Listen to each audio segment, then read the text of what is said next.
we only, as a group at least this year, spend one Shabbat of the 52 Shabbatot of the year in Israel.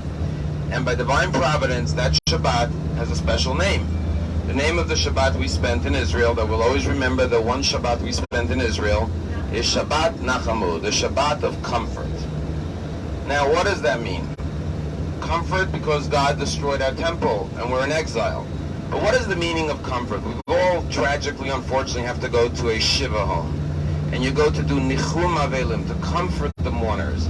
Now, what does the word comfort or Nechama really mean? Comforting. How do you comfort someone? What is the meaning of comfort? What is the secret of comfort? You know, when you go to a home where someone lost their loved one, you can't bring back their loved one. So what are you accomplishing by going there? So what is the meaning of the Hebrew word, at least, nechama? So the meaning of the word nechama, it's found in Genesis and Bereshis, and there Rashi says machshava acheret, which means the word nechama is a shift in perspective, which means the mourner is focused on their tragic loss. And what you try to do when you comfort someone is shift their perspective. We call it also reframing.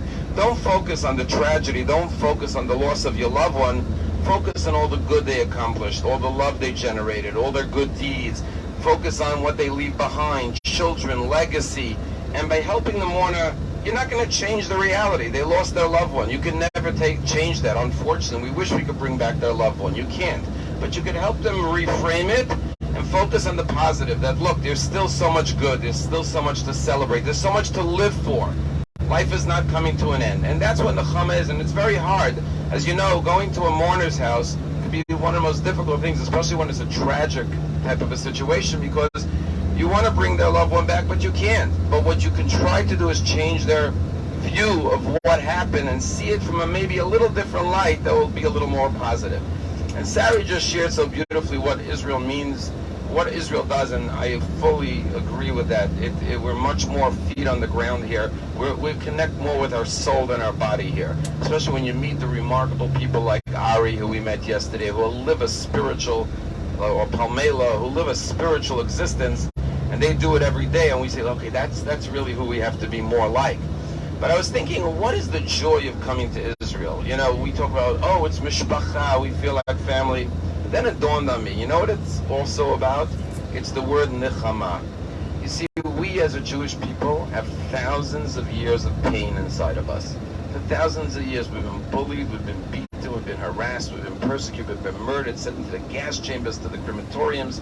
There's so much pent-up pain, even though it may not be our personal pain, but it's our parents, our grandparents, and our ancestors. And finally, when we come here, we feel nechama, we feel comfort. We feel, you know what, we went through a lot, but at least we have Israel now. 3 years after the Holocaust, we came home.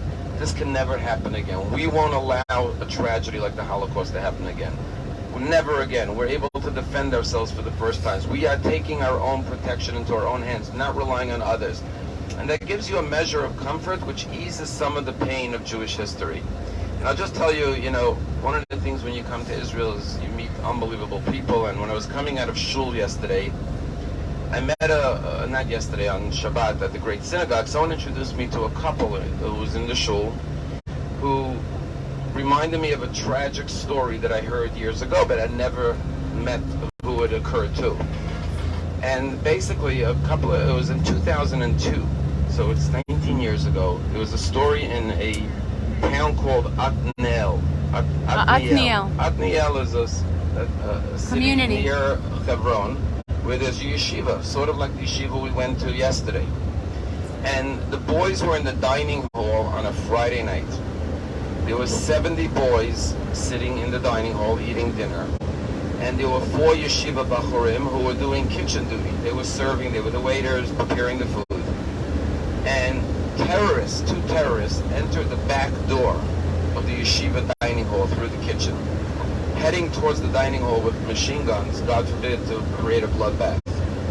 One of the 4 boys realized what was happening. And on the inside of the kitchen, to lock the kitchen that people don't come in and take food, there was a latch with a lock. And in a split second, this boy realized where these terrorists were heading, ran to the kitchen door, pulled the latch closed, locked the lock on the latch, locking himself and the other 3 boys in the kitchen with the terrorists so they don't get into the dining hall and kill the other 70. Well, the boys in the dining hall escaped, but those 4 boys were murdered right on the spot by those terrorists. And I met the parents of the boy who locked the door in the face of the terrorists. And an elderly couple, and you know, when you meet these types of couples, you feel their pain. It's 19 years later, but there's something on their face that talks about their pain. But what's their comfort? Their comfort is, our son died, but look what a heroic deed he did. He saved 70 lives. He gave his life. What a special boy to not to run, but to lock himself in, because that was the only way to protect others. That sacrifice, that selflessness. So there's so much pain in Jewish history, but I think we ease that pain. We feel a little bit of the comfort, at least when we come here and we say, okay, it led us to this point, and therefore at least we could have some solace, some comfort. And we were here in Shabbat Nachamu. We ask God to give us the full comfort. The full comfort will be when Mashiach will come and there'll be no more evil in the world. It'll just be peace and harmony, and we won't need to go to Caliber 3 to learn how to train ourselves against, God forbid, evil people, because evil will be banished from the earth. May we see the ultimate Nechama, the ultimate comfort. Amen.